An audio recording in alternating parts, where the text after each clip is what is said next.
Assalamualaikum warahmatullahi wabarakatuh. Ila hadrati sayyidina wa habibina wa syafi'ina Muhammadin sallallahu alaihi wasallam wa ila arwahi abaihi wa ikhwanihi minal anbiya'i wal mursalin salawatullahi wa salamuhu alaihi wa alaihim ajma'in wa ala ali kulli wa sahabati wal qarabati wa tabi'in wa tabi'it tabi'in bi ihsanin ila yaumiddin wa ila arwahi walidina wa muallimina wa dhawil huquqi alaina ajma'in wa khususan ila hadrati Syekh Abdul Samad Al-Palimbani bisiril Fatihah. Alhamdulillahi rabbil alamin arrahmanir rahim maliki yaumiddin iyyaka na'budu wa iyyaka nasta'in ihdinas siratal mustaqim siratal ladzina an'amta 'alaihim ghairil maghdubi 'alaihim waladdallin. Bismillahirrahmanirrahim. Alhamdulillahilladzi anzala 'ala 'abdihil kitaba wa lam yaj'al lahu 'iwaja. Asyhadu an la ilaha illallah wahdahu la syarikalah lahul mulku wa lahul hamdu yuhyi wa yumit wa huwa ala kulli syai'in qadir. Wa asyhadu anna sayyidana Muhammadan abduhu wa rasuluh. Allahumma salli wa sallim wa barik ala sayyidina Muhammad wa ala alihi wa sahbihi wa man tabi'ahu wa nasarahu wa walah. Subhanaka la ilma lana illa ma 'allamtana innaka antal alimul hakim. Rabbi shrah li sadri wa yassir li amri wahlul 'uqdatam min lisani yafqahu qawli wa la haula wa la quwwata illa billahil aliyyil azim. Amma ba'. Alhamdulillah, kita sama-sama panjatkan syukur kehadiratillah Subhanahu wa taala yang dengan limpah dan kurnianya diizin oleh Allah Subhanahu wa taala pada kita pada malam ini untuk kita sambung lagi pengajian kitab kita, iaitulah kitab Sairus Salikin juzuk yang pertama. Moga-moga dengan pengajian ini bertambahlah keimanan dan keyakinan kita kepada Allah Subhanahu wa taala.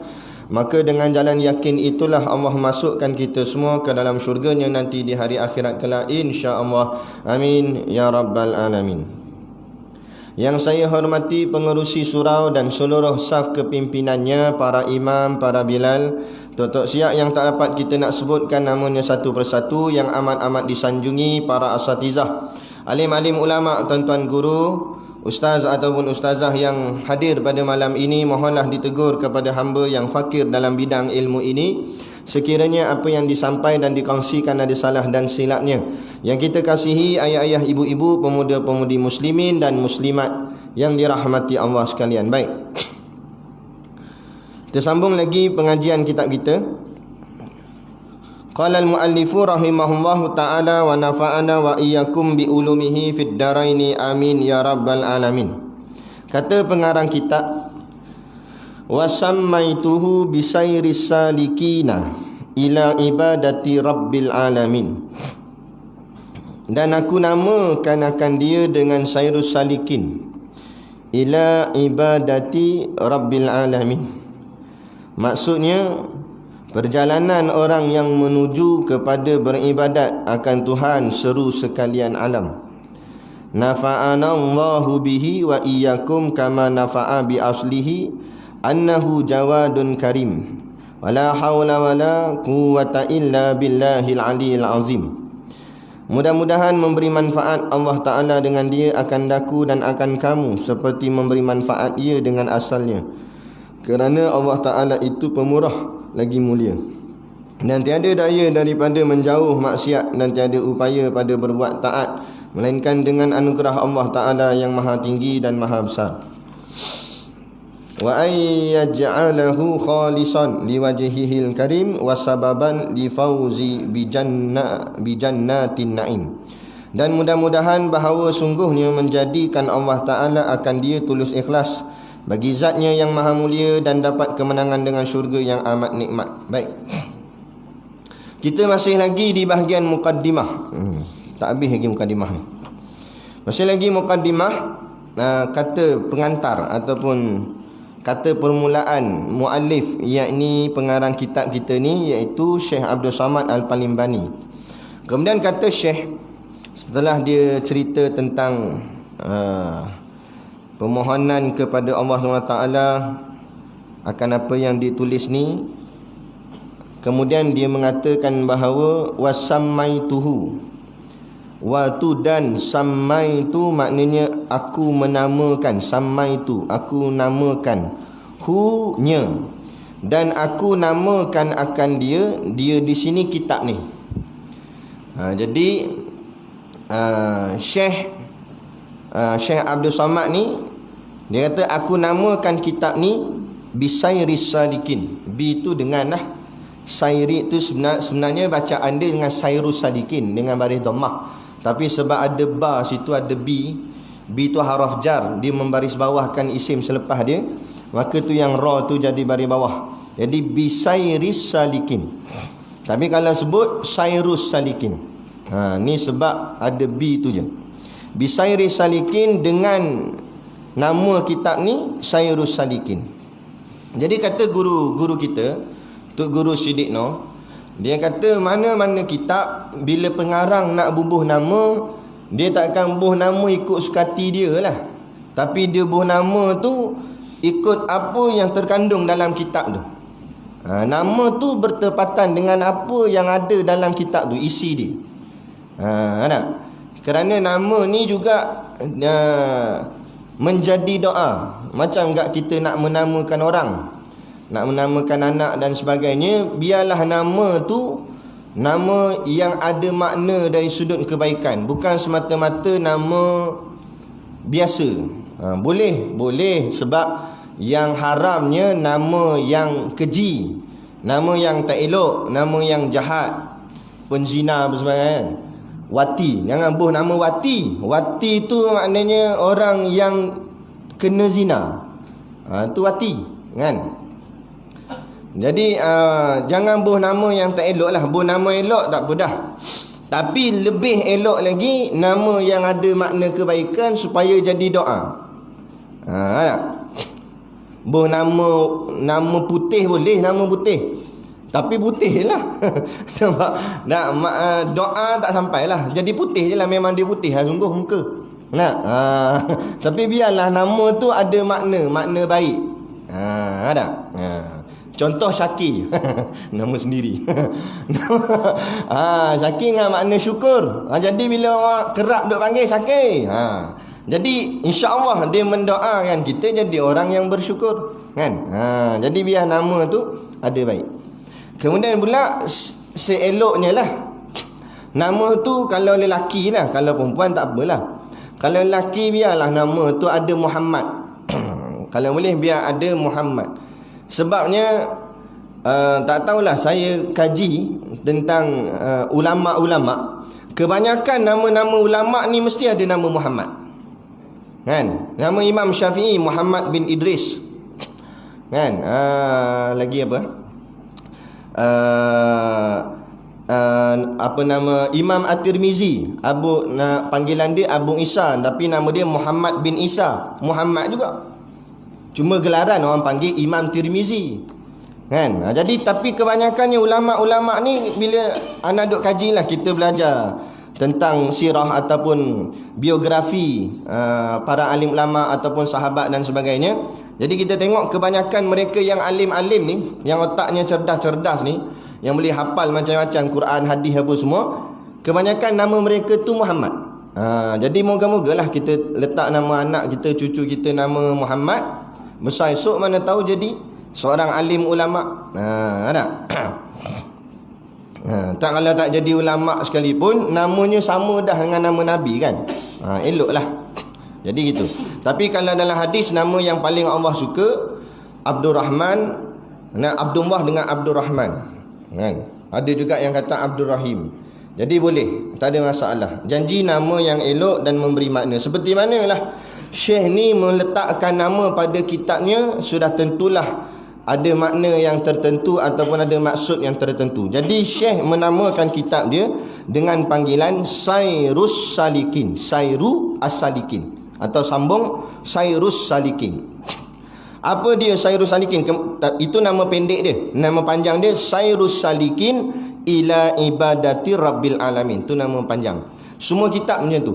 Semua kitab dia ada nama pendek, ada nama panjang. Kalau contoh Hidayatus Sibyan, nama pendek dia Hidayatus Sibyan. Tapi kalau nama panjang dia Hidayatus Sibyan fi Ma'rifatil Islami wal Iman. Tapi biasa orang mengaji tak sebutlah panjang-panjang tu. Orang sebut nama pendek je. Tak? Sama lah macam ni. Orang tak sebutlah ila ibadati Rabbil Alamin tu yang belakang tu. Orang sebut mengaji benda ni Sairus Salikin.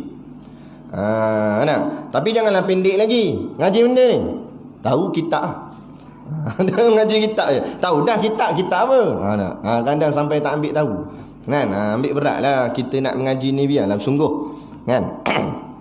Baik, makna dia, maksud Sairus Salikin ila ibadati Rabbil Alamin tu, maksud dia sairu tu perjalanan. Sairu tu maknanya perjalanan. As-salikin orang yang berjalan. Jadi makna Sairus Salikin perjalanan orang yang berjalan.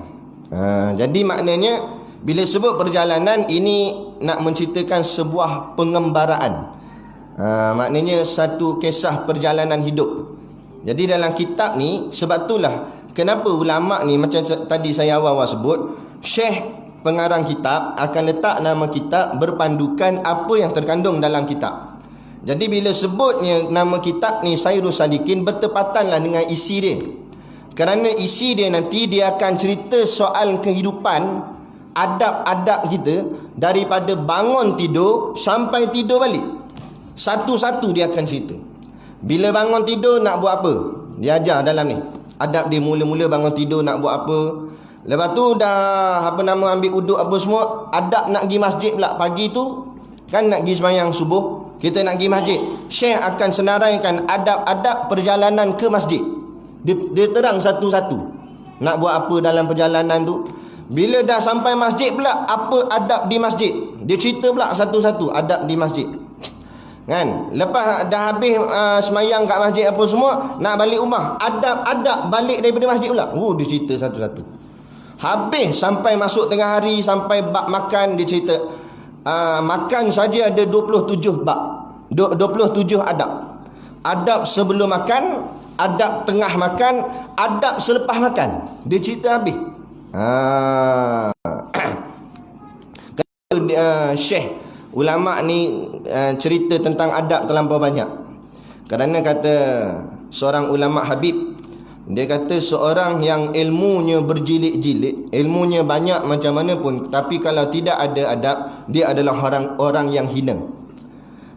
Tetapi kalau orang yang ilmunya kurang tetapi adabnya tinggi, orang itu orang yang dimuliakan. Kerana kemuliaan seseorang bukan duduk pada ilmunya, tapi kemuliaan seseorang duduk pada adabnya. Akhlak. Jadi penting adab. Dan Imam Malik ajar kepada Imam Syafi'i. Imam Malik guru pada Imam Syafi'i. Imam Malik pesan pada Imam Syafi'i, ngajilah adab terlebih dahulu, barulah mengaji ilmu. Maknanya adab tu mendahului ilmu, lebih penting daripada ilmu. Bukan ilmu tu tak penting, tapi adab tu lebih penting. Sebab apa? Sebab untuk mendapat ilmu mesti dengan adab. Seseorang tu mengajilah struggle macam mana pun, sungguh-sungguh dia mengaji, tapi kalau tak ada adab, dia tak akan dapat ilmu tu. Kalau dapat pun tak ada berkat, tanda tak ada berkat, tak boleh beramal dengan ilmu yang dia mengaji. Sebab tu kita tak pelik tuan-tuan, kenapa ada golongan asatizah yang tak nampak mana yang sebenarnya pimpinan Islam dengan pimpinan kafir. Kenapa jadi macam tu? Kita tengok, dia ni kan ulama, ayat Quran dalam kepala, hadis dalam kepala, takkan tak boleh kenal mana pemimpin kafir, mana pemimpin tegak Islam. Dia boleh kenal, tapi dia jadi tak berkat. Sebab apa? Adab tak ada. Adab dengan pimpinan tak ada, adab dengan ulama tak ada, adab dengan guru tak ada. Maka bila tak ada adab, Allah pesongkan dia walaupun ilmu dia banyak. Jadi bukan masalah ilmu banyak sedikit, masalahnya adab kita. Jadi penting adab. Saya adalah 1-2 masjid surau, kan, yang memang saya tak pergi. Mula-mula pergilah, tapi bila tengok adab tu tak ada, saya tak pergi dah. Kan? Sampai tanya kenapa ustaz datang dah. Saya kata tak apalah. Pergi cari dululah pengajian yang ada bab adab. Saya kata itu. Kan? Sebab apa? Sebab tak ada adab. Pernah berlaku di zaman dahulu ada seorang ulama namanya Imam Syu'bah. Imam Syu'bah ni antara ulama hadis yang tersohor. Dia banyak meriwayatkan hadis. Ni Imam Syu'bah dia buat kuliah. Tiba-tiba habislah kuliah dia pun dah habis apa semua, dia pun balik. Bila dia balik, ada satu orang pemuda lelaki ni, dia datang dari tempat yang jauh, dari kampung yang jauh. Dia datang memang nak mengaji, dia sungguh-sungguh nak mengaji. Tapi mungkin sebab terlambat ke apa sebagainya, hujan lebat agaknya. Jadi dia pun datang tu dah habis dah pengajian. Tinggal budak-budak bungkus telur asin. Nampak mana dah habis. Kuliah dah habis dah. Habis dah. Nak balik dah. Nampak? Jadi dia tanya, tapi tak, yang telur masin tu saya tambah lah lagi sungguh pula. Dia tulis pula dalam otak dia telur masin. Tu saya reka. Tapi nak ceritanya, kuliah tu dah habis. Cerita yang betulnya kuliah tu dah habis. Jadi orang tu datang tengok, Allah mak dah habis. Dia tanya, mana pergi Imam Syu'bah? Orang yang duduk situ kata, Imam Syu'bah balik dah. Lah, saya terlepas. Terlepas. Kan? Saya tak nak miss. Setakat ni saya tak pernah miss lagi Imam Syu'bah ajar hadis. Saya tak pernah miss lagi pengajian hadis dengan Imam Syu'bah ni. Kan? Saya nak juga hadis yang dia bacakan tadi dalam pengajian tadi. Jadi boleh tak tunjuk kat saya mana rumah Imam Syu'bah? Saya nak pergi. Jadi orang kampung tunjuklah Imam Syu'bah rumah dia sana, tunjuk. Dia pun pergi. Pergi. Imam Syu'bah kebetulan waktu tu duduk di rumah seorang-seorang. Tak ada siapa kat rumah dia, seorang-seorang dia. Jadi biasalah, zaman dulu kan macam zaman sekarang, biar pintu terbuka habis nyamun masuk. Zaman dulu tak ada, zaman aman. Jadi pintu rumah pun tak berkunci. Yang laki ni pula terlampau gopohnya dia pergi masuk rumah tu. Dengan tak bagi salam tak apa, buka pintu masuk dalam rumah Imam Syu'bah, nak cari Imam Syu'bah. Berkebetulan Imam Syu'bah tengah buang air kecil kat dalam tandas. Dah dia duduk rumah seorang-seorang, dia tak tutup lah pintu. Sebab rumah kita tak, bukan ada orang lain. Duduk seorang-seorang pula, masuk tandas, pintu biar terbuka gitu. Kawan ni datang terus pergi depan pintu tandas tu. Terus kata, Imam, saya nak mengaji hadis, saya terlepas tadi. Imam Syu'bah tengah nak cebok. Dia kata, takkan masa ni, dia kata, aku tengah buang air ni, takkan masa ni nak kacau aku. Kata, tolonglah Imam, saya datang dari kampung yang jauh, kata pemuda ni. Saya nak sungguh dapat hadis ni. Kan? Tolonglah Imam. Jadi Imam Syu'bah kata, tak apa. Tunggu sana Sat. Imam Syu'bah selesaikan hajat dia. Kemudian Imam Syu'bah keluar. Imam Syu'bah kata, duduk. Kemudian Imam Syu'bah kata gini, aku akan riwayat pada kamu satu hadis. Tapi ingat, inilah kali pertama aku riwayat hadis ni terus kepada kamu. Juga inilah kali yang terakhir. Inilah yang mula, inilah yang terakhir. Dan jangan lagi kamu ataupun orang kampung kamu datang ke tempat aku. Kalaulah aku tengah mengajar, aku nampak kamu atau orang kampung kamu, nescaya aku berhenti pengajian. Aku tak nak mengajar. Sebab kamu dan orang kampung kamu ni orang tak ada berkat, tak ada adab. Jadi apa dia riwayat hadis? Dia kata dalam satu hadis Nabi SAW bersabda, "Idza lam tastahi fasna ma syita." Jika kamu tak ada rasa malu, buatlah sukati kamu. Itu hadis dia. Kan? Jadi maknanya dari sini nak mengajar bahawa pentingnya adab dan berhak seseorang guru untuk tarik ataupun tak nak mengajar, ataupun ada juga guru boleh berkata, aku tak reda ilmu yang aku ajar kepada anak murid kerana langgar adab. Dua yang boleh tarik balik, guru dengan ibu bapa. Ayah dengan mak boleh cakap dengan anak, kalau anaknya derhaka, boleh kata, aku tak reda anak aku. Kan? Aku tak reda minum susu aku. Kan ada kan? Kan? Boleh kalau anaknya derhaka. Tapi kalau anak derhaka tak boleh. Kan, anak yang jahat dan sebagainya. Begitu juga anak murid. Guru boleh kata aku tak reda apa yang aku ajar kat hang, sebab anak murid yang derhaka pada guru. Maksud derhaka ni tak ada adab lah. Jadi penting menjaga adab, kan? Menjaga adab. Saya taklah strict sangat sebenarnya, tapi makna kata nak janganlah memberi terlampau masalah. Yang jadi kes tu, satu masjid tu, dia panggil saya mengajar lah.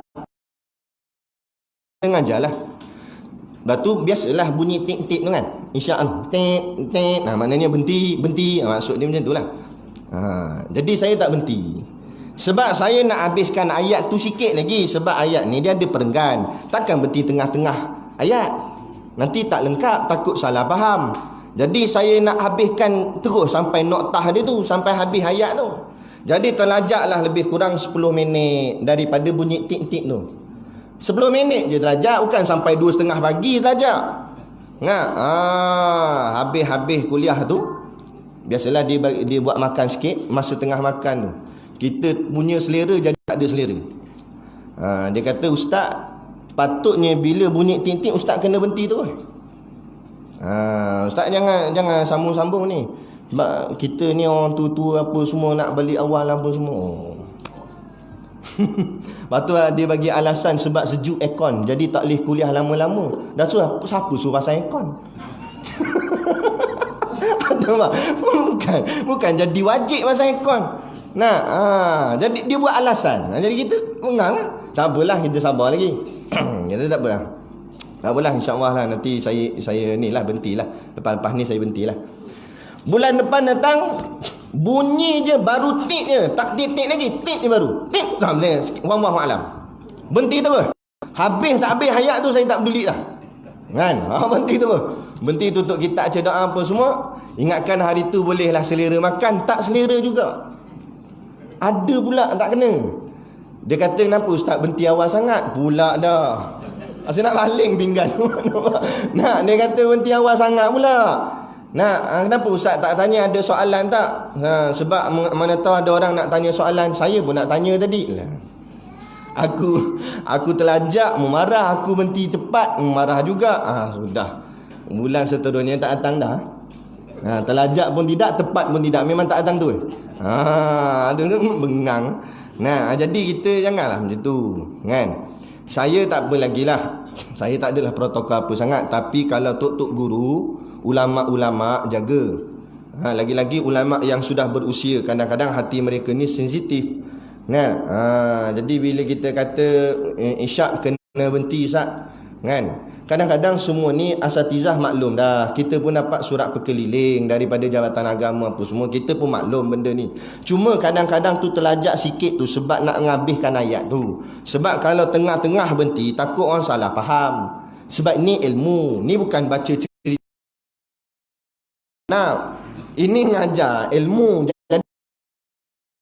Ilmu tu tak sampai, salah faham, orang beramal benda yang salah, siapa yang tanggungjawab? Jadi tanggungjawab kita ambil, terpaksalah habiskan juga sikit. Ada? Alah, kalau drama Maharja Lawak minta sambung lagi, takkan habis dah. Nampak? Cari pula siaran ulangan yang minggu lepasnya, tak tengok, terlupa. Nampak? Kata-kata. Jadi bab-bab agama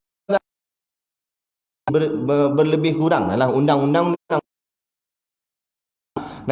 Peraturan manusia ni kita tasamuh. Tahu makna tasamuh? Tasamuh tu maknanya bertoleransi, berlebih kurang. Kalau undang-undang manusia, macam kita tengah malam pukul 2-3 pagi berhenti tak filat, tengok lampu merah. Nampak? Tak payahlah strict sangat. Tengok kanan kiri kereta semua tak ada, jalan pi lah. Dak duduk cengok situ. Sebelah dalam kubur. Nampak? Dia jap-jap jeling, takut ada jap lagi yang melambai lah apa semua. Jalan pukul 3 pagi. Tak ada siapa, semut tidur dah. Nampak? Tak ada siapa, lampu merah kan. Tengok kanan kiri clear, jalan. Polis tak ada, JPJ pun tak ada. Maknanya itulah bertasamuh. Maknanya berlebih kurang. Tapi kalau main dengan undang-undang Islam, undang-undang akhirat, undang-undang Allah, tu tak boleh tasamuh. Sebab Allah sentiasa melihat, Allah sentiasa tengok. Pukul 3 pagi pun Allah nampak. Nak sungguh. Tu tak apalah. Nah, ini soal telajak kuliah sikit, berlebih kurang dah lah. Yang nak marah no, pusat judi, kilang arak, tikar nombor ekor, berdua-duaan di Taman Tasik tu. Gila cek belah sana tu. Kan? Yang tu betul. Sebab ni terang, jelas dan nyata hukumnya haram. Kan? Aduh. Meluah perasaan. Tajuk cerita tadi ni empat kita ni. Kan? Jauh konanya. Baik, Sairus Salikin. Jadi maknanya dia cerita perjalanan kehidupan. Nanti kita akan tengoklah. Sebab tu kitab ni Allahu Akbar.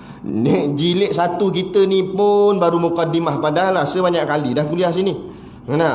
Berapa kali dah makan nasi lemak. Nabi duduk masih mukadimah lagi. Dia ada 4 jilid tu. Ni baru jilid pertama tebal ni. Lagi 3 jilid pun tebal ni juga. Aduh, siapa khatam dulu tak tahu. Tapi dalam kitab ni dia cerita satu-satu adab-adab di mana kita, dan kita tengoklah. Kan? Rasanya pada janggut hitam sama janggut putih saya ni. Kan? InsyaAllah lah kalau Allah pun panjangkan umur. Baik. Jadi perjalanan orang yang salikin. Salikin tu maknanya orang yang berjalan kepada Allah. Sebab tu disebut ilah. Ilah tu maknanya kepada ibadat Rabbil Alamin, Tuhan sekalian alam. Maknanya ini adalah perjalanan orang yang berjalan kepada penyembahan Tuhan sekalian alam, ataupun jalan ibadah kepada Tuhan sekalian alam. Maknanya jalan ibadah maksudnya dia nak cerita nanti dalam kitab ni, semua yang kita buat tu akan jadi ibadah. Kerana ibadah, tuan-tuan, ayah ibu yang dirahmati sekalian, ibadah ni terbahagi pada 2. Satu disebut ibadah khususiyah, yang kedua disebut ibadah umumiyah. Ibadah khususiyah ialah ibadah yang khusus, yang membezakan antara orang Islam dan juga kafir. Kita tengok pun tahu dah, semayang. Orang kafir mana semayang macam kita. Jadi itu ya, baca Quran ibadah khususiyah, puasa ibadah, umrah, haji dan sebagainya, korban dan sebagainya, itu satu bentuk orang cakap apa, ritual yang dilakukan oleh umat Islam yang agama lain tak buat. Orang lain tak buat. Itu dipanggil ibadah khusus. Yang kedua ibadah umumiyah. Ibadah umumiyah ni maksudnya orang lain buat, kita pun buat. Orang bukan Islam pun buat juga, kita orang Islam pun buat juga. Contoh apa dia? Makan. Kita orang Islam makan tak? Orang kafir pun makan juga. Kadang-kadang kita pula lebih lagi daripada makan tu. Maknanya benda-benda yang biasalah, rutin manusia buat, tidur, mandi dan sebagainya. Tetapi yang membezakan kita orang Islam dengan yang bukan Islam, orang bukan Islam dia buat semata-mata. Adapun kita orang Islam, semua yang dikatakan tadi tu kita buat bukan kerana nafsu, tapi kerana Allah. Maka bila kerana Allah jadi ibadah. Itu yang disebut sebagai ibadah umumiyah. Nampak macam perbuatan umum, nampak macam biasa, disusun dengan cara agama, maka apa saja kita buat, berjalan pun jadi ibadah. Tak kata berjalan pun jadi ibadah. Sebab tu dia ajar pada kita nak masuk tandas, baca doa, langkah kaki apa dulu. Nak bertinggong tu pun ada cara, bukan main kangkang ya.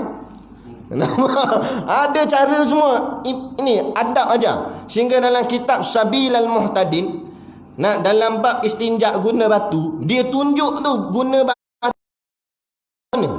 macam mana cara pusing. Bukan main pusing. Salah pusing, batu masuk dalam. Kenapa? Satu-satu dia ajar macam mana. Itulah nama di Islam. Kita kadang-kadang masyarakat awam dia keliru, dia tersalah faham. Dia faham bahawa Islam semayang, Islam tu puasa je. Kan? Baru-baru ni saya dengan beberapa asatizah lain, dengan Ustaz Mujahid sebagai pengusi, kami dijemput buat di Kuala Kangsar. Nak kita buat muzakarah ilmuan muda antara ustaz-ustaz asatizah di Perak ni lah. Membincangkan soal tanah. Bincang soal tanah di Rauk, Paya Jaras, bincang apa hukum nak tanah yang dirampas oleh kerajaan ataupun tanah yang dirobohkan rumah atasnya ataupun tanah yang dimiliki oleh orang kafir teroka, apa hukum? Bincang bab tu. Kan? Dalam tajuk dia dalam bahasa Arab dipanggil Al-Ihya'ul Mawad, nama dia. Tajuk tu dibahas lah. Yang ni Ustaz Adlin Nasri antaranya, Ustaz Syakirin Hussein antaranya, Ustaz Mujahid antaranya, bukan Mujahid yang tu ni Mujahid yang bagusnya.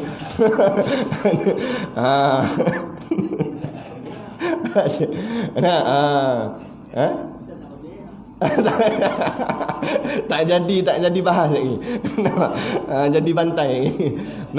Jadi bincanglah bahas. Yang ni bawa hujah ayat Quran, ni bawa hujah dalil, yang ni bawa hujah kitab ni, bahas. Kan? Mula-mula tu saya faham juga apa yang dibahas. Lama-lama saya pun tak faham lah. Sebab perbahasan tu terlampau dalam. Kalau saya pun tak berapa nak faham, lain tak tahulah. Mana kata nak ceritanya Islam ni detail. Rupanya dalam bab tanah ni Islam ada hukum. Ada hukum. Maknanya benda yang kita sangka ni hal dunia ni. Tak. Rupanya hal akhirat lagi. Dalam tu ada bab Islam. Ada babnya dalam kitab-kitab fiqh. Kan? Lepas tu bahagian penutup dia minta saya ulas sedikit. Saya kata benda ni selalunya orang awam tak tahu benda ni. Kan? Ini perbincangan ni hanya berlegar di kalangan alim-alim ulama saja. Orang yang mengaji, orang awam tak tahu rupanya dalam bab tanah kerajaan, nampak silat-silat kerajaan pun tak tahu. Dalam bab ambil tanah orang dan sebagainya, rupanya ada hukum yang mana dikatakan tanah harim, tanah yang memang hak kerajaan, dan orang pun kalau buat rumah atas tu pun tak sah juga. Dan kerajaan boleh rampas dan boleh dia. Ada yang memang kerajaan tak boleh. Kemudian kalau yang teroka pula macam mana? Dalam kitab sebut yang teroka hanya orang Islam. Kafir tak boleh teroka. Kalau kafir teroka tanah, tak sah tanah tu dan haram bagi pada dia. Macam kes di Raub dan sebagainya. Jadi ada perbincangan gitu, baru kita nampak Allah. Jadi kalau benda ni bukan hanya kita bahaskan ke peringkat atas, tapi kita ceritakan berlebih kurang, cerita detail lagi pening, tapi kita cerita berlebih kurang supaya orang awam nampak gambaran bahawa jangan kita faham Islam semata-mata ibadat semayang saja, tapi Islam tu keseluruhannya, udkhulu fi silmi kafah, supaya barulah kita nampak hak kita sebagai umat Islam, sebagai orang Islam dalam kehidupan seharian. Kerana Islam ada tanggungjawabnya di situ, ada hukum hakamnya di situ. Jadi kalau orang tak faham benda ni, tu yang keluar daripada mulut. Kalau Tok Lebay jadi menteri, pandai ke dia nak ngurus tanah? Kalau Lebay jadi menteri, pandai ke dia bab ekonomi? Sebab dia ingat Lebay ni baca tahlil je. Memang baca tahlil hang je lagi baca. Nampak? Dia sebenarnya kita kena faham Islam ni semua ada. Dalam bab ekonomi Islam aja. Dalam bab tanah, dalam apa jua bab ada ceritanya dalam kitab-kitab fiqh. Tapi sebab kitab-kitab ni dah mula terpinggir, kemudian tak ada orang nak mengaji. Kalau ada pun sedikit mengaji bab apa? Bab sains, matematik, fizik lah, apa semua tu lah. Tak salah mengaji tu, tapi kalau semuanya nak ke sana, siapa yang nak pegang bab agama ni? Sedangkan bab agama ni ada keseluruhannya. Tapi dah benda ni tak tahu. Tak payah kata nak cerita bab yang dalam tadi. Kadang-kadang bab asas rukun Islam, rukun iman pun ada lagi orang Islam yang tak erti. Bab semayang, tanya rukun semayang pun tak erti. Tak payah nak cerita bab tanah. Nak ceritanya bahawa luasnya ilmu. Supaya biar kita nampak kerja ibadat bukan hanya semata-mata semayang baca Quran saja, tapi yang dimaknakan dengan ibadah iaitu kelakuan seorang hamba. Apa saja hamba tu buat, dia buat lillahi rabbil alamin, kerana Allah Tuhan sekalian alam. Bila dia buat kerana Allah, maka segala kerja buat dia dikira sebagai ibadah. Maka bila jadi ibadah, dia akan beroleh pahala di sana. Dunia pun dapat, akhirat pun dapat. Berniaga, kita dapat untung dunia. Dalam masa yang sama, berniaga kerana Allah untuk tolong sekolah agama, nak tolong supaya dapat pengajian Islam diteruskan, melahirkan pelapis ulama. Maka kerja berniaga tu boleh pahala. Dua-dua dapat. Untung nak kita. Dunia pun dapat hasil, akhirat pun dapat hasil. Tu. Itulah qad aflahal mu'minun. Dalam suratul Mu'minun ayat 1 Allah sebut, sesungguhnya berjayalah orang-orang yang beriman. Sebab apa orang beriman berjaya? Dunia dia berjaya. Sabotah ke ni? Tak ada dah mat. Dia balik. Sesungguhnya berjayalah orang-orang yang beriman. Maknanya dunia dia pun untung, akhirat pun untung. Tak ada rugi sikit. Ini duk tanya, kalau hantar anak ngaji sekolah agama nak makan apa? Tanya. Nampak? Benda ni Syekh, dulu lagi orang pernah tanya pada Syekh Abdul Qadir Al-Mandili Al-Indonesi, pengarang kitab Anak Kunci Syurga dengan penawar bagi hati. Kan? Orang tanya Syekh lama dah meninggalkan kita, kat puluhan tahun dah Syekh meninggalkan kita. Syekh Abdul Qadir ni pengarang kitab Turas ni, kitab lama ni, dia mengaji di Mekah. Dan dia, baca biodata dia, dia adalah ketua pemuda PAS di Mekah.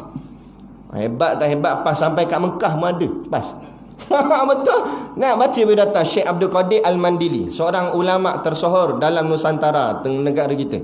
Nah, Syekh Abdul Qadir kata, dulu orang pernah tanya kepadaku, dia kata, budak-budak yang mengaji pondok, mengaji tahfiz, hafal Quran ni, masa depannya nanti nak makan apa? Orang tanya pada dia. Maka dia jawab, budak-budak ni masa depan dia akan makan buah-buahan di syurga. Nah, dia jawab gitu. Kerana makna masa depan bukanlah lagi 10 tahun atau 20 tahun. Tapi makna masa depan ialah depan tu akhirat. Itulah masa depan. Kita duk faham masa depan ni lagi 10 tahun, lagi 20 tahun, lagi 30 tahun. Tapi makna masa depan ialah masa akhirat kita. Itulah depan nama dia. Jadi masa depan kita tengok pada akhirat kita. Kalau dunia ni kita buat untuk agama, barulah masa depannya elok. Kalau dunia ni buat untuk dunia, dah akhirat nak buat balik apa? Kan? Jadi biar kita faham, supaya biar kita nampak Islam dengan kan, walau sudut makhluk bernama manusia, tapi bila kita Islam, apa saja kita buat adalah sembah kepada Allah, untuk Allah, kerana Allah. Adapun kafir, apa saja dia buat untuk diri dia, makan bagi nak kenyang perut dia, kerja sebab nak untung perniagaan dia sendiri. Adapun kita Islam, berniaga bukan nak untung kita, nak untung Islam. Kita ambil sepihan sahaja. Sebahagian-sebahagian baki-baki yang ada. Selebihnya adalah untuk untung Islam. Kita makan bukan untuk besar perut kita, untuk untung akhirat. Supaya bila makan badan sihat, boleh berjuang untuk agama Allah. Tu betul. Ni dak surau tak datang, tapi bila ada orang buat majlis tanya, ada makan? Masak apa malam ni? Muka tak orang malu. Lepas tu petang-petang tu kan orang tengah merewang, tengah buat masak lauk. Dia datang jengok. Oh, lauk kambing. Siap bawa mangkuk Tupperware. Nampak? Standby dah nak ambil sikit. Kita mengata kambing tak sampai lagi, tapi rasa macam nak gulai hang rasa. Umban dia masuk dalam periuk tu. Bahagian makan datang. Bahagian mengaji tak nampak datang hidup, macam-macam alasan, sibuklah inilah. Tu kata. Jadi maknanya kitab ni akan bicara pada kita sayrus salikin, perjalanan orang yang berjalan kepada ibadah, yakni penyembahan, ataupun nak mengajak kepada kita, ataupun nak ajar kepada kita bahawa apa saja kita buat biarlah menjadi ibadah kepada Rabbil Alamin, Tuhan sekalian alam. Sebab itulah Syekh menamakan kitab ni dengan panggilan Sayrus Salikin ila Ibadati Rabbil Alamin. Jadi dia punya nama dia tu. Ada satu tok guru tu, saya lupalah nama dia. Kita pagi tadi dapat berita Tok Guru Haji Mat Dali kan, salah seorang majlis syura, majlis fatwa negeri Perak. seorang yang alim, kan, dah pergi meninggalkan kita. Jadi ada satu orang tok guru ni, dia dalam kuliah dia pernah kata, simpanlah kitab Sairus Salikin di rumah, dia kata. Kerana kitab ni mahal, bukan mahal pada harganya, tapi mahal pada nilainya. InsyaAllah siapa yang menjaga Sairus Salikin, Allah menjaga dia. Tu syekh tu kata, tok guru tu kata. Satu hari Allah nak tunjuk ke tak tahulah, dekat kampung tu ada rumah terbakar. Rumah tu terbakar habis, hangus, semuanya hangus, tak ada apa yang tinggal. Api jilat semua sekali, kayu ke apa semua, sofa dia apa, habis semua. Cuma dua benda yang tak terbakar. Yang pertama Quran, rumah orang tu Quran dia tak terbakar. Satu lagi kitab Sairus Salikin dia tak terbakar langsung, sikit pun tak terkena api. Nak ceritanya karamahnya ulama zaman dahulu ni. Yang kadang ni bukan calang-calang orang. Syekh Abdul Samad Al-Palimbani, bukan Haji Samad. Haji Samad orang biasa, ni Syekh Abdul Samad. Kepala dia masih lagi ada di Museum Siam.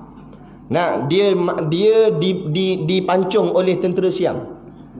Kita dulu ni berperang dengan Siam bertubi-tubi untuk selamatkan negeri-negeri Melayu Islam di utara. Antara yang kita dapat selamatkan Kedah. Sebenarnya atas Kedah tu, Patani, ada banyak lagi lah, saya benar lupa dah namanya, Ligor apa benda tu, Phuket tu sebenarnya bukan Phuket. Phuket tu bukit, nama tempat tu bukit, disiamkan jadi Phuket. Itu sebenarnya semua orang Islam, tu semua orang kita, Melayu muka macam kita, tu semua tanah kawasan kita, tapi Siam rampas. Ni ulama bukan duduk saja, semayang saja, bukan semayang saja. Malamnya mengangkat tinta pen untuk mengarang kitab, siangnya mengangkat pedang untuk pertahankan Islam.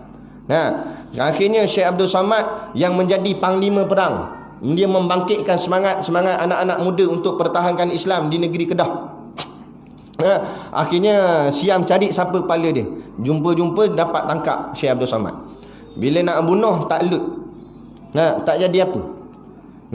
Akhirnya setengah riwayat kata disula akan Syekh Abdul Samad. Kemudian barulah dipenggal kepalanya, nak dipisahkan. Yang ada di kuburnya di Siam tu adalah badannya saja katanya. Kemudian kepalanya dibawa kepada Raja Siam, dipersembahkan pada Raja Siam. Seronoknya Raja Siam ni tengok kepala ketua Islam dah terpotong.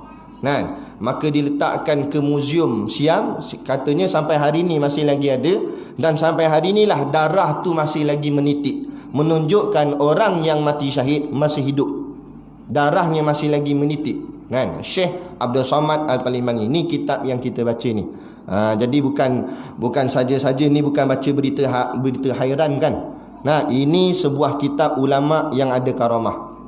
Maka kita jaga adab dengan ulama. Kadang-kadang kata guru kami, dalam pengajian-pengajian begini, Allah atas izin Allah, kalau Allah izin, mereka ulama ni boleh datang, rohnya boleh datang kalau Allah izin. Pengarang kitab boleh datang, nak tengok, pengajian yang baca kitab aku, dia nak tengok. Kita ni bila kita mengaji kitab ni, kita mengaji kitab Syekh Abdul Samad, automatik kata guru kita, Tok Guru Siddiq Noh, dia kata bila kita mengaji kitab Syekh Abdul Samad, automatik kita jadi anak murid kepada Syekh Abdul Samad. Mana tahu dia datang nak tengok mana anak murid dia. Tengok, tunduk dah, dia kata. Jangan tunduk, nanti dia tak nampak muka. Dia nak tengok. Jadi kadang-kadang ada, mana kita nak tahu, kadang-kadang Rasulullah nak datang pun, kalau izin Allah boleh. Sebab itulah kalau kita perasan tengok Syekh Nuruddin Al-Banjari, kalau siapa biasa yang mengaji dengan dia atau ikuti kuliah dia, dia jaga sungguh bab adab. Kalau di pondok dia tu, dekat pondok dia, dekat apa nama tu, janda apa tu kat Pahang tu, janda baik. Payah nak ingat janda ni. No, janda baik tu kan. Pondok dia ada satu di janda baik. Dia asal Indonesia, tapi dia buat satu lagi pondok dia di janda baik kat Pahang tu. Dia mengajar depan anak murid dia ni mengajar. Belakang ni ada whiteboard lah, kat kelas kan ada whiteboard lah. Tepi whiteboard tu ada tukul. Nak buat apa tukul? Nak menukang apa? Bukan nak menukang. Dia marah kalau ada anak murid dia yang tidur. Dia angkat hammer ni, tong atuk, tidur nampak. Ada. Syekh Nuruddin jangan awak main. Kalau ustaz arwah dah lah. Tok guru kita dulu. Ustaz Ghazali Hasbullah. Kalau siapa sempat mengaji dengan dia kan. Yang sekarang anak dia Ustaz Ahmad Rizam dengan Ustaz Nahar. Nah, Ustaz Ghazali Hasbullah kalau di kuliah dia bawa batu. Dia letak atas meja. Sekali tu ada seorang anak murid pun tanya, apa ustaz bawa batu? Siapa tidur aku baling kan? Dia kata, nampak? Maknanya nak sungguhnya, nampak? Maknanya nak suruh jaga adab dalam majlis ilmu. Sebab majlis ilmu bukan sebarang majlis. Nah, dia lebih mulia daripada persidangan parlimen. Lebih mulia daripada persidangan raja-raja di istana. Sebab apa? Sebab persidangan raja-raja di istana, persidangan parlimen tak ada hadisnya. Tapi majlis ilmu Nabi sebut dalam hadis. Nabi kata Riyadul Jannah, ini taman-taman syurga. Kan? Jadi maka inilah tempat lagi mulia. Jadi walaupun kita tak dapat pergi parlimen, dapat pergi surau mengaji, lebih hebat daripada YB lagi. Betul tak? Nah, rasa sedih apa?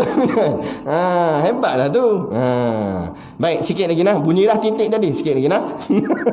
Nafa'anallahu bihi wa iyyakum kama nafa'a bi aslihi annahu jawadun karim.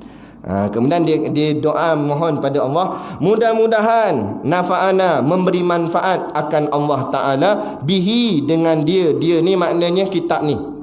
Mudah-mudahan Allah beri kita manfaat dengan kitab ini. Wa iyyakum, akan daku dan akan kamu. Pada diri dia dan juga kita semua dapat manfaat daripada kitab ni. Apa maksud manfaat? Maksud manfaat kita dapat beramal. Jadi kita tak nak baca je. Kalau baca saja tapi tak dapat beramal, tu tak dapat manfaat. Tu dapat baca. Tapi yang nak manfaatnya boleh baca dan kemudian boleh amal apa yang Syekh ajar dalam kitab ni. Itu maksud beroleh manfaat. Kama nafa'a bi aslihi. Samalah manfaatnya. Seperti memberi manfaat ia dengan asalnya. Macam kitab asal. Asalnya kitab ni ialah Ihya Ulumuddin. Asal kitab ni karangan Imam Ghazali. Pun bukan calang-calang ulama. Imam Ghazali pun nama dia Muhammad juga. Lagi 3 kali Muhammad nama dia. Muhammad bin Muhammad bin Muhammad bin Ahmad.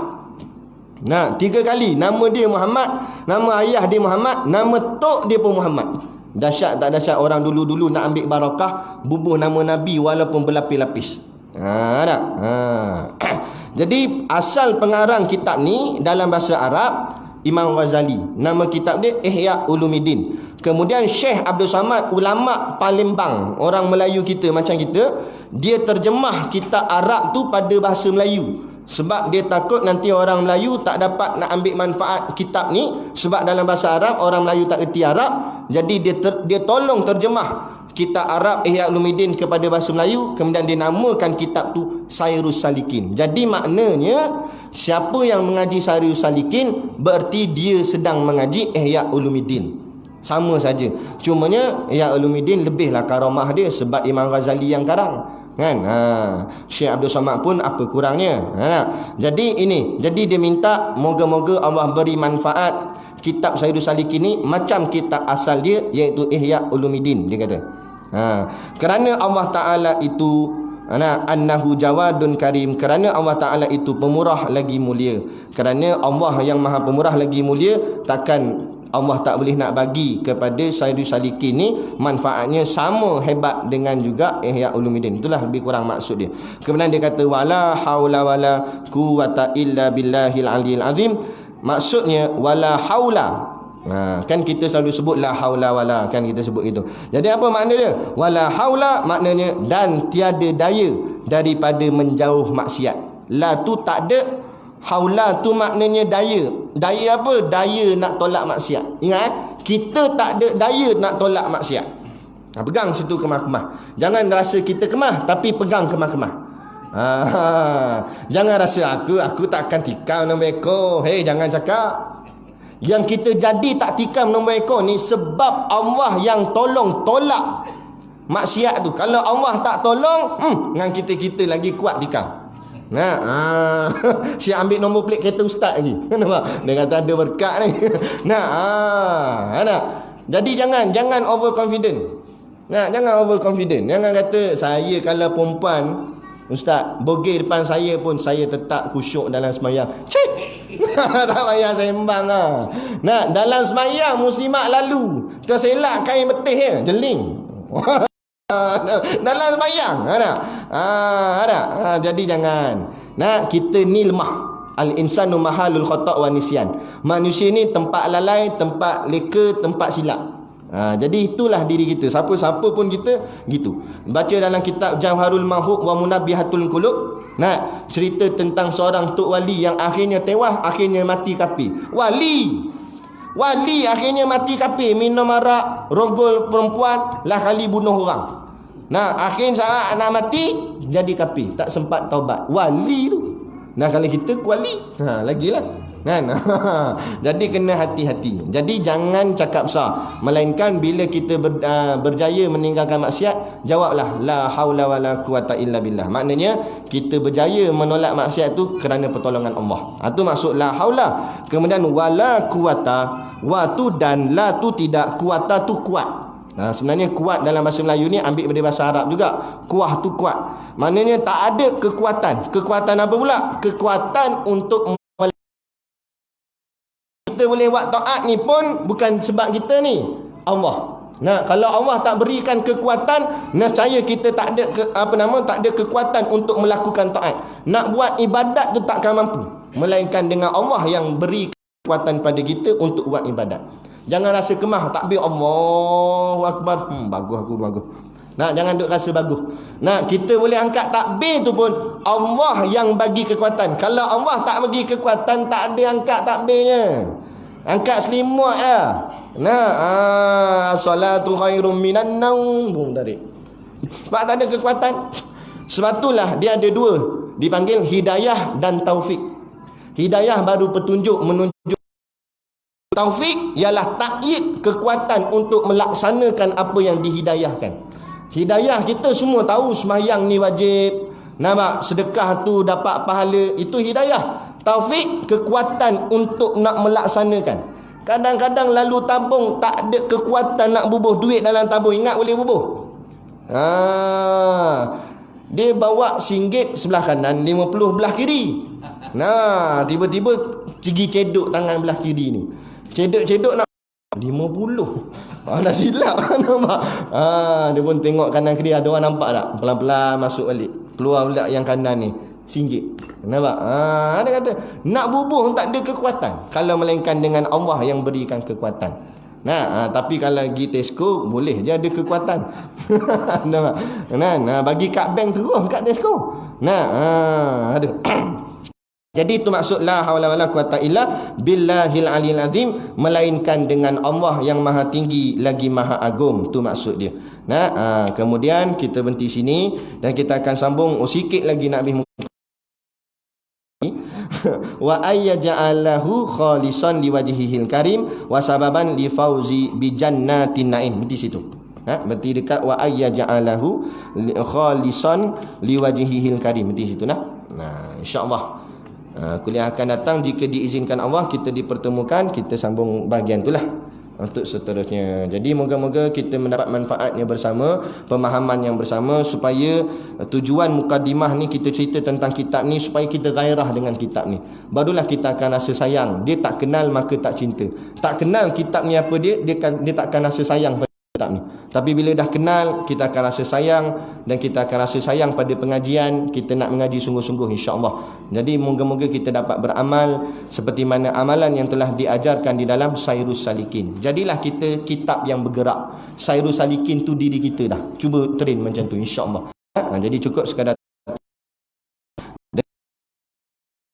produk perniagaan di luar sana untuk menampung sekolah pondok dan juga tahfiz kami. Jadi pakat-pakatlah tuan-tuan, membeli sambil menderma untuk bantu perjuangan sekolah Ustaz Siddiq Nur, supaya kami dapat meneruskan pengajian dan dapat melahirkan pelapis-pelapis ulama pada masa-masa akan datang, khususnya di negeri Perak dan umumnya di seluruh negara dan seluruh dunia insya-Allah. Jadi sekadar tu, wabillahi taufiq wal hidayah. Assalamualaikum warahmatullahi wabarakatuh.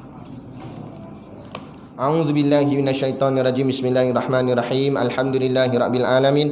Wassalatu wassalamu ala asyrafil anbiya'i wal mursalin sayyidina Muhammad wa ala alihi wa sahbihi ajma'in. Allahumma taqabbal minna salatana wa du'aana innaka antas samiul alim wa tub alaina innaka antat tawwabur rahim. Allahumma ja'al dinana dinan nabi Muhammadin sallallahu alaihi wasallam wa islamana islamal muslimin wa imanana imanal mu'minin wa salatana salatal khashiin wa a'malana a'malas solihin wa niyatana niyatal mukhlisin wa dhunubana ya Allah dhunubal mustaghfirin ulama wa mautana bi mautis syuhada wa dakhinal jannata ma'al anbiya'i alaihimus salatu wassalam. Rabbana atina fid dunya hasanah wa fil akhirati hasanah wa qina adzabannar wa qina adzabannar wa qina adzabannar. Wassallallahu ala khairi khalqihi sayyidina Muhammad wa ala alihi wa sahbihi wasallam. Subhana rabbika rabbil izzati amma yasifun. Wassalamun ala mursalin walhamdulillahi rabbil alamin. Amin ya rabbal alamin. Taqabbalallahu minna wa minkum.